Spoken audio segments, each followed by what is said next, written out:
Welcome बच्चों, स्वागत है आपका अपने चैनल हिंदी पाठशाला में। आज हम पढ़ेंगे कक्षा 5 के लिए हिंदी की पाठ्य पुस्तक रिमझिम। इसमें आज हम पढ़ेंगे राख की रस्सी। जी बच्चों, पाठ का पहला नाम है राख की रस्सी।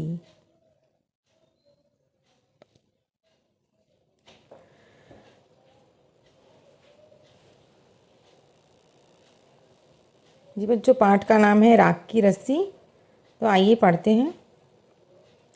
राख की रस्सी। राख की रस्सी का अर्थ होता है कि राख से बनी हुई रस्सी। जी बच्चों, राख से बनी हुई रस्सी।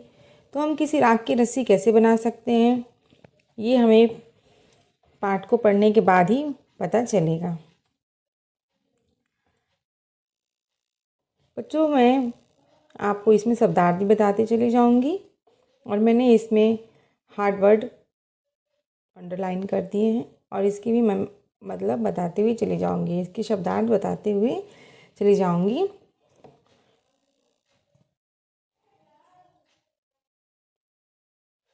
लूनपो गार तिब्बत के 32वें राजा सौनक-वसैन गापो के मंत्री थे। वे अपनी चालाकी और हाजिर जवाबी के लिए दूर दूर तक मशहूर थे। हाजिर जवाबी मतलब होता है बच्चों तुरंत जवाब देना, एकदम तुरंत, उसको कहते हैं हाजिर जवाबी। के लिए दूर दूर तक मशहूर थे। मशहूर मीन्स फेमस, फेमस थे। कोई उनके सामने टिकता न था, कोई भी उनके सामने टिकता न था। चैन से जिंदगी चल रही थी, मगर जब से उनका बेटा बड़ा हुआ था उनके लिए चिंता का विषय बना हुआ था। कारण यह था कि वह बहुत भोला था, बहुत भोला था। होशियारी उसे छूकर भी नहीं गई थी। लूनपो गार ने सोचा, मेरा बेटा बहुत सीधा साधा है, मेरी बात इसका काम कैसे चलेगा। होशियारी, होशियारी मीन्स बच्चों होशियारी, चालाकी, उसको छूकर भी नहीं गई थी। तो लूनपो गार ने सोचा, मेरा बेटा बहुत सीधा साधा है, मेरे बाद इसका काम कैसे चलेगा। एक दिन लूनपो गार ने अपने बेटे को 100 भेड़ें देते हुए कहा, तुम्हें इन्हें लेकर शहर जाओ, मगर इन्हें मारना या बेचना नहीं, इन्हें वापस लाना 100 जौ के बोरों के साथ। जौ, जौ मतलब होता है बच्चों जो गेहूं के साथ बोते हैं। जौ, बार्ली, बार्ली कहते हैं उसको, बार्ली को ही हम लोग जौ कहते हैं। गेहूं के जैसा होता है देखने में। जौ के बोरों के साथ, वरना मैं तुम्हें घर में नहीं घुसने दूंगा। इसके बाद उन्होंने बेटे को शहर की तरफ रवाना किया। लूनपो गार का बेटा शहर पहुंच गया, मगर इतने बोरे जौ खरीदने के लिए उसके पास रुपए ही कहाँ थे। वह इस समस्या पर सोचने विचारने के लिए सड़क किनारे बैठ गया। समस्या, समस्या मतलब बच्चों प्रॉब्लम। हमारे सामने जो भी प्रॉब्लम्स होते हैं उसको हम हिंदी में समस्या कहते हैं, प्रॉब्लम को समस्या कहते हैं। सोचने विचारने के लिए सड़क किनारे बैठ गया, मगर कोई हल उसको समझ में नहीं आ रहा था। वह बहुत दुखी था। तभी एक लड़की उसके सामने आ खड़ी हुई। क्या बात है, तुम इतने दुखी क्यों हो। लूनपो गार के बेटे ने अपना हाल कह सुनाया। इसमें इतना दुखी होने की कोई बात नहीं, मैं इसका हल निकाल देती हूँ। इतना कहकर लड़की ने भेड़ों के बाल उतारे। हल, हल मतलब बच्चों होता है सॉल्व। किसी भी समस्या को हम लोग सॉल्व करते हैं तो उसको हिंदी में कहते हैं हल, हल करना। ठीक है बच्चों, उसको हम लोग कहते हैं हल करना। तो इतना कहकर लड़की ने भेड़ों के बाल उतारे, भेड़ों के बाल उतारे और उन्हें बाजार में बेच दिया। बाल उतारे, बाल उतारे का मतलब कि उन भेड़ों के बालों को उसने छील दिए। भेड़ों के बाल जो होते हैं बच्चों, उससे ऊनी वस्त्र बनते हैं और मार्केट में बहुत ही महंगे बिकते हैं। तो उसके बाल उतारे और बाजार में बेच दिया। जो रुपए मिले उनसे जौ के 100 बोरे खरीद कर उसे घर वापस भेज दिया। बाल को बेचने के बाद जो भी पैसे उसे मिले उस पैसों से लड़की ने जौ के 100 बोरे खरीदे और लोनपोगार के बेटे को लोनपोगार के पास भेज दिया। लोनपोगार के बेटे को लगा कि उसके पिता बहुत खुश होंगे, मगर उसकी आप बीती पर उन्होंने ध्यान नहीं दिया। आप बीती पर उन्होंने ध्यान नहीं दिया। आप बीती मतलब होता है बच्चों अपने ऊपर बीता हुआ। अपने ऊपर बीता हुआ, हमारे ऊपर जो बीती है उसको हम कहते हैं आप बीती। तो उसको ऐसा लगा कि मेरे पिताजी बहुत खुश हो जाएंगे कि मैं जौ के 100 बोरों के साथ वापस आया हूँ। लेकिन उसकी बातों पर ध्यान ना देते हुए लोनपोगार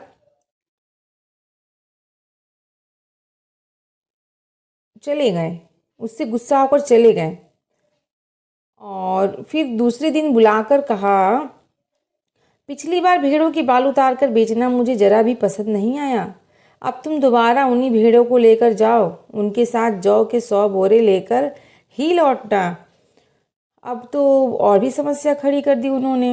बोला कि मुझे ज़रा भी पसंद नहीं आया, तुमने उनके बाल बेचे हैं और बेचकर जो जौ के 100 बोरे ले आए हो, मुझे पसंद नहीं आया है ये। तुम फिर से इन भेड़ों को लेकर जाओ और उसके बाद जौ के 100 बोरों के साथ ही लौटना, वरना मैं तुम्हें घर में आने नहीं दूंगा, एंट्री नहीं दूंगा घर में। एक बार फिर निराश लोनपोगार का बेटा शहर में उसी जगह जा बैठा। निराश मतलब होता है बच्चों निराशा, मतलब हम बहुत ही परेशान रहते हैं, हमारे मन में कोई आशा नहीं होती है, उसको कहते हैं निराशा। न जाने क्यों उसे यकीन था कि वह लड़की उसकी मदद के लिए ज़रूर आएगी। उसको यकीन था कि जिस लड़की ने पिछली बार उसकी मदद की थी, हेल्प की थी, वो फिर अभी आएगी। और हुआ भी कुछ ऐसा ही। वह लड़की आई, उसने अपनी मुश्किल कह सुनाई। अब तो बिना जौ के 100 बोरों के मेरे पिता मुझे घर में नहीं घुसने देंगे। लड़की सोचकर बोली, एक तरीका है। तो बच्चों सोचकर देखिए लड़की कितनी समझदार थी। उसने भेड़ों के सींग काट लिए। उन्हें बेचकर जो रुपए मिले उनसे 100 बोरे जौ खरीदे। बोरे लोनपोगार के बेटे को सौंपकर लड़की ने उसे घर भेज दिया। सौंपकर का मतलब होता है बेटा कि सौंपना, मतलब किसी चीज़ को देना, उसको कहते हैं सौंपकर। तो उसने भेड़ों के सींग काट लिए और सींग काट कर मार्केट में बेचा। जो पैसे मिले उससे 100 के जौ बोरे खरीदे और उसको देकर उस लोनपोगार के बेटे को लोनपोगार के पास भेज दिया। भेड़े और जौ के बोरे पिता के हवाले करते हुए लोनपोगार का बेटा खुश था।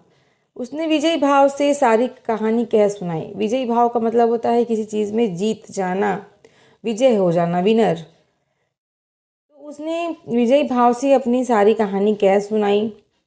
सुनकर लोनपोगार बोले, उस लड़की से कहो कि हमें 9 हाथ लंबी राख की रस्सी बनाकर दे। उनके बेटे ने लड़की के पास जाकर पिता का संदेश दोहरा दिया। लड़की ने एक शर्त रखी। मैं तो रस्सी बना तो दूंगी, मगर तुम्हारे पिता को वह गले में पहननी होगी। लोनपोगार ने सोचा ऐसी रस्सी बनाना ही असंभव है, इसलिए लड़की की शर्त मंजूर कर ली। तो बच्चों यहाँ पे लोनपोगार ने कहा कि तुम उस लड़की के पास जाओ और कहो कि 9 हाथ लंबी राख की रस्सी बनाकर मुझे दे। तो उसके बेटे ने यह संदेश लड़की को जाकर कह सुनाया, लेकिन लड़की भी बहुत चालाक थी। उसने एक शर्त रख दी, कही कि मैं रस्सी तो बना दूंगी, पर वह तुम्हारे पिता को पहननी होगी। लोनपोगार ने सोचा ऐसी रस्सी बनाना ही असंभव है। लोनपोगार ने सोचा ऐसा कौन सा रस्सी है कि मुझे राख की रस्सी तो बनेगी ही नहीं, जब बनेगी नहीं तो मैं पहनूंगा कैसे। इसलिए लड़की की शर्त मंजूर कर ली। अगले दिन लड़की ने 9 हाथ लंबी रस्सी सिल पर रखा। सिल क्या होता है बच्चों?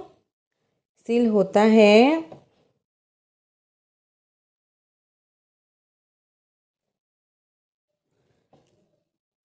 है पत्थर, सिलबट्टा, जिस पर हम अपना मसाले पीसने के काम को करते हैं। हमारे घर में होते हैं ना, हमारे घर में दादी नानी सभी मसाले पीसते हैं। ठीक है, तो उसको कहते हैं सिल। तो रस्सी को लिया, सिल पर रखा और उसको जला दिया। रस्सी तो जल गई, मगर रस्सी के आकार की राख बच गई। मगर रस्सी के आकार की राख बच गई। इससे वह सिल समेत लोनपोगार के पास ले गई और उसे पहनने के लिए कहा। लोनपोगार रस्सी देखकर चकित रह गए। वे जानते थे कि राख की रस्सी को गले में पहनना तो दूर, उठाना भी मुश्किल है। हाथ लगाते ही वह टूट जाएगी। लड़की की समझदारी के सामने उनकी अपनी चालाकी धरी रह गई। बिना वक्त गंवाए लोनपोगार ने अपने बेटे की शादी का प्रस्ताव लड़की के सामने रख दिया। धूमधाम से उन दोनों की शादी हो गई। सिल मतलब होता है बच्चों सिल पत्थर, जो मसाला पीसने के काम आता है उसको कहते हैं सिल। लड़की ने उस पर रस्सी को रखा और उसे जला दिया और सिल समेत उस राख की रस्सी को लेकर लोनपोगार के पास गई। ओके, और उसके बाद कहा कि ये देखिए, मैं राख की रस्सी बनाकर ले आई हूँ, अब इसे आप पहनिए। तो लोनपोगार तो समझ गए। उसकी समझदारी के आगे उन्होंने अपने घुटने टेक दिए और कहा, और वो तो समझ ही गए थे, राख की रस्सी को तो गले में पहनना दूर है, उठाना भी मुश्किल है। और ये समझ गए कि यह लड़की मेरे लड़के के लिए बहुत ही अच्छी जीवन संगिनी बनेगी। तो वह बिना वक्त गंवाए, मतलब बिना टाइम वेस्ट किए, उन्होंने लड़की के पास शादी का प्रपोजल रखा और उन दोनों की शादी करा दी, जिससे कि उनके बेटे का जीवन अच्छा चल सके। क्योंकि वह होशियार तो था नहीं, उसे एक होशियार जीवन संगिनी की ज़रूरत थी। तो बच्चों, हमारा पाठ यहीं ख़त्म होता है। आप इसे ध्यान से पढ़ें। नमस्कार बच्चों, स्वागत है आपके अपने चैनल हिंदी पाठशाला पर। आज हम सॉल्व करेंगे राख की रस्सी की पाठ के प्रश्न और उत्तर। तो आइए बच्चों, भोला भाला, यहाँ लिखा हुआ है भोला भाला। भोला भाला कहने का अर्थ है कि लोनपोगार का जो बेटा था वह भोला भाला था। तो उसके संदर्भ में आपको यहाँ पे क्वेश्चन पूछे गए हैं। देखिए बच्चों, यहाँ क्वेश्चन पूछे गए हैं। तिब्बत के मंत्री अपने बेटे के भोलेपन से चिंतित रहते थे। प्रश्न क, तुम्हारे विचार से लेकिन किन किन बातों को लेकर परेशान रहते होंगे। और प्रश्न ख है, तुम तिब्बत के मंत्री की जगह होते तो क्या उपाय करते। मेरे विचार से इन बातों को लेकर परेशान रहते होंगे। जैसे वह लोनपोगार उसको लेकर परेशान रहते होंगे। उनकी बेटी को कोई मूर्ख बनाकर उनकी धन संपत्ति बच्चों यहाँ पे बेटा होगा, मैंने बेटी लिख दिया है। उनके बेटे को कोई मूर्ख बनाकर उनकी धन संपत्ति ना लूट ले। उनका बेटा कभी पैसा कमा भी पाएगा या नहीं। उनको इस चीज़ की हमेशा टेंशन लगी रहती थी कि उनका बेटा कभी पैसे कमा पाएगा या नहीं। उनके बाद बेटे का भविष्य कैसा होगा, इसी बात की चिंता उन्हें रहती थी। मैं तिब्बत प्रश्न नंबर ख, तुम तिब्बत के मंत्री की जगह होती तो क्या उपाय करते बच्चों? तो मैं तिब्बत के मंत्री की जगह होती तो उसको दुनियादारी समझाती और समाज में हो रही घटनाओं को उदाहरण बनाती और उससे सवाल जवाब करती। मैं उससे सवाल जवाब करती जिससे कि वह दुनियादारी को समझ सके। फिर पढ़ते हैं नेक्स्ट क्वेश्चन की तरफ बच्चों। शहर की तरफ, मंत्री ने अपने बेटे को शहर की तरफ रवाना किया। ये पाठ से लिया गया लाइन है बच्चों, ठीक है। ये जो है वो पाठ से लिया गया लाइन है। इसके संदर्भ में यहाँ पर क्वेश्चन किए गए हैं, इसको हम लोग सॉल्व करेंगे। मंत्री ने अपने बेटे को शहर क्यों भेजा था? उसने अपने बेटे को भेड़ों के साथ शहर में ही क्यों भेजा? तुम्हारे घर के बड़े लोग पहले कहाँ रहते थे? घर में पता करो। आस पड़ोस में भी किसी ऐसे व्यक्ति के बारे में पता करो जो किसी दूसरी जगह जाकर बस गया हो। उनसे बातचीत करो और जानने की कोशिश करो कि क्या वे अपने निर्णय से खुश हैं। क्यों? एक पुरुष, एक महिला और एक बच्चे से बात करो। यह भी पूछो कि उन्होंने वह जगह क्यों छोड़ दी। तो बच्चों हम इसको, इन सारे सवालों के उत्तर को अगले पेज में सॉल्व करेंगे। देखिए, मंत्री ने अपने बेटे को शहर इसलिए भेजा था ताकि वह दुनियादारी समझ सके और कुछ पैसे कमा कर ले आए। नेक्स्ट था, उसने अपने बेटे को भेड़ों के साथ शहर में ही क्यों भेजा? तो मंत्री ने अपने बेटे को भेड़ों के साथ शहर इसलिए भेजा कि वहाँ चालाक लोग रहते हैं, वहाँ से वो कुछ कमा कर ले आएगा। और उत्तर ग है बच्चों कि तुम्हारे घर के बड़े लोग कहाँ रहते थे पहले? तो मेरे घर के बड़े लोग दादा और दादी जी गाँव में रहते थे। दादाजी और दादी जी गाँव में रहते थे। दादाजी के दोस्त के बेटे शहर में जाकर बस गए, वहाँ नया मकान भी ले लिया। जी हाँ, उनके बेटे अपने निर्णय से बहुत खुश थे। अगला प्रश्न है कि क्या वह खुश थे? तो जी हाँ, उनके बेटे अपने निर्णय से बहुत खुश हैं। अंकल जी को एक नया अवसर मिला। अवसर मतलब होता है बच्चों चांस मिला उनको नई कंपनी में जाकर जॉब करने, या फिर किसी भी तरीके की नई कंपनी में जाओ या फिर किसी ऑफिस में, तो उनको एक चांस मिला जो कि गांव में नहीं मिल पाता। बच्चों को उत्तम शिक्षा का अवसर मिला। जी हाँ, अंकल जी के बच्चे भी गए उनके साथ वहाँ और उनको एक अच्छी शिक्षा मिली। आंटी जी को भी नए अवसर मिले और माहौल भी मिला। ठीक है बच्चों, इसको आप लोग ध्यान से देख लीजिएगा। और हमारा नेक्स्ट क्वेश्चन है, जौ एक तरह का अनाज है जिसे कई तरह से इस्तेमाल किया जाता है। इसकी रोटी बनाई जाती है, सत्तू बनाया जाता है और सूखा भून कर भी खाया जाता है। अपने घर में और स्कूल में बातचीत करके कुछ और अनाज के नामों को पता करिए। ठीक है, तो इसका उत्तर है बच्चों चावल, रागी, ज्वार, बाजरा, मक्का। चावल जो होता है बच्चों, चावल को भी रोटियां बनाई जाती हैं।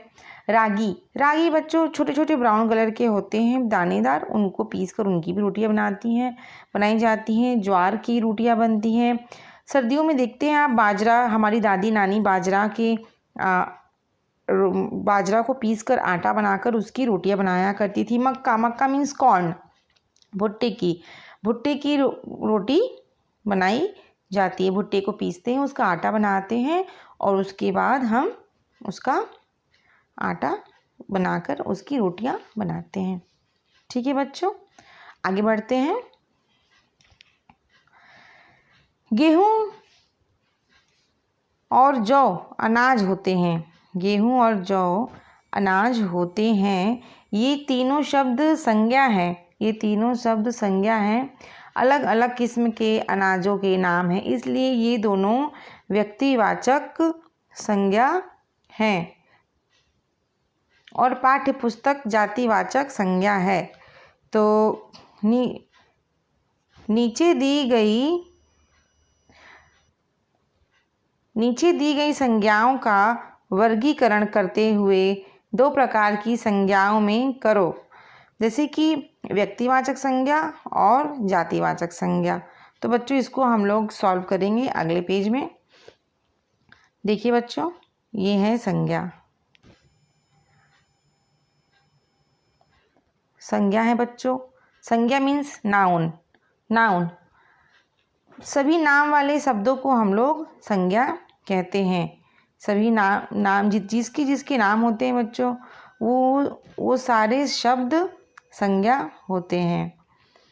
जैसे कि चिंटू, पिंटू, राखी, रीना, ये नाम वाले शब्द हैं। अब शब्द तो बहुत होते हैं, जैसे कि पेंसिल, रबड़, तो इत्यादि। तो ये सारे संज्ञाएं हैं, लेकिन सबके अलग अलग कैटेगरीज हैं। उन कैटेगरीज को रखते हुए संज्ञा को बनाया गया है। तो ये जाति के आधार पे होते हैं। जैसे कि शहरों के नाम हो गए, शहरों के नाम हो गए, धातुओं के नाम हो गए, भोजन के नाम हो गए, वेशभूषा के नाम हो गए, अनाज हो गया। ठीक है, तो ये सारे यहाँ पे हमने बना के रखा हुआ है बच्चों। देखिए, ये है व्यक्तिवाचक संज्ञा। लेह है एक शहर का नाम, उत्तर प्रदेश, राजस्थान, झारखंड। तो ये किस जाति में आते हैं बच्चों? शहर। ये शहर जाति हो गया। ठीक है, ये है धातु जाति में क्या क्या आते हैं? तांबा, सोना, चांदी, पीतल। भोजन में तो आप सब जानते हैं, खिचड़ी, सब्जी, रोटी, चावल, पिज़्ज़ा, बर्गर, चाउमीन, जो भी आप कह लें वो। वेशभूषा मीन्स होता है ड्रेसिंग सेंस। कहाँ की ड्रेसिंग सेंस कैसी है, मतलब क्या पहनते हैं। तो वेशभूषा शेरवानी, कुर्ता, कमीज, लहंगा। गेहूँ, जौ, बाजरा किस कैटेगरी में आते हैं बच्चों? अनाज। ये अनाज की कैटेगरी में आते हैं। ठीक है, यहाँ तक समझ में आ गया। और यहाँ पे लिखा हुआ था बच्चों कि ऊपर लिखी हर जातिवाचक संज्ञा के लिए 3 व्यक्तिवाचक संज्ञाएं खुद सोचकर लिखिए। तो बच्चों मैंने यहाँ पर पहले से ही लिख दिया है, आप लोग इसको देख लें। ये मैंने यहाँ पे बना दिया था पहले ही, आप इसको देख लें।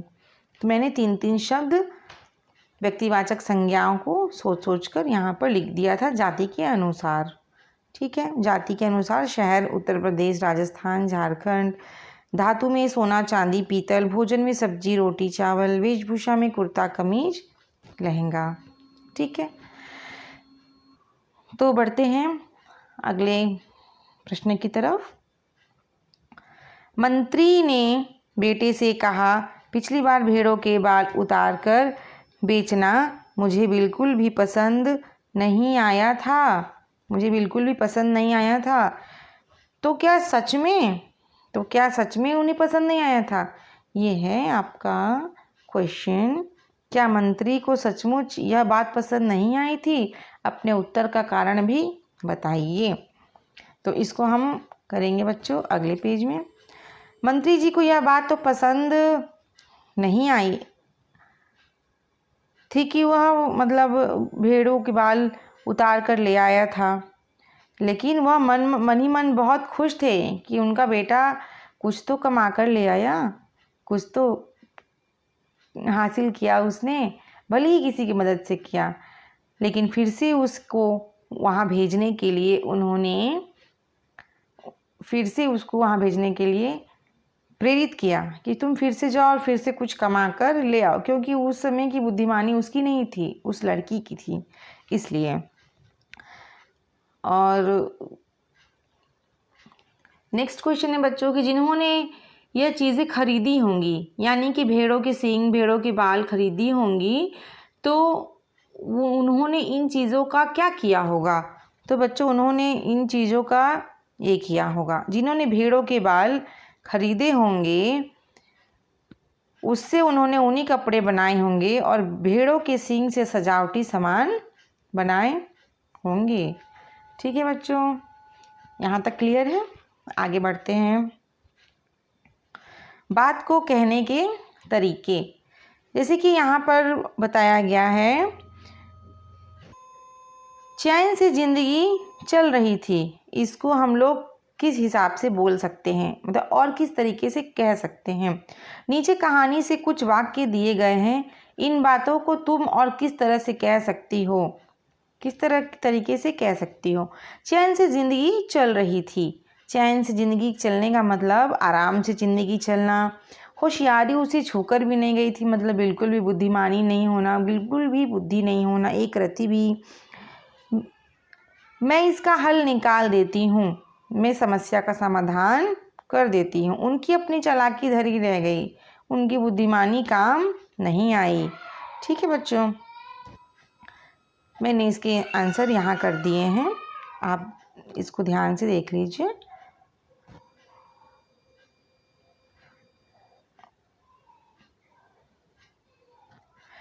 सब कुछ चैन से चलना, चैन से ज़िंदगी चल रही थी, सब कुछ आराम से, सब कुछ आराम से चल रहा था। होशियारी उसे छूकर भी नहीं गई थी, वह बिल्कुल भी बुद्धिमान ना था। मैं इस समस्या का समाधान कर देता हूँ, मैं इसका हल निकाल देती हूँ, मैं इस समस्या का समाधान कर देती हूँ। उनकी अपनी चालाकी धरी रह गई, उनकी बुद्धिमानी काम नहीं आई। ठीक है बच्चों, होशियार का क्या अर्थ होता है, यहाँ पे प्रश्न नंबर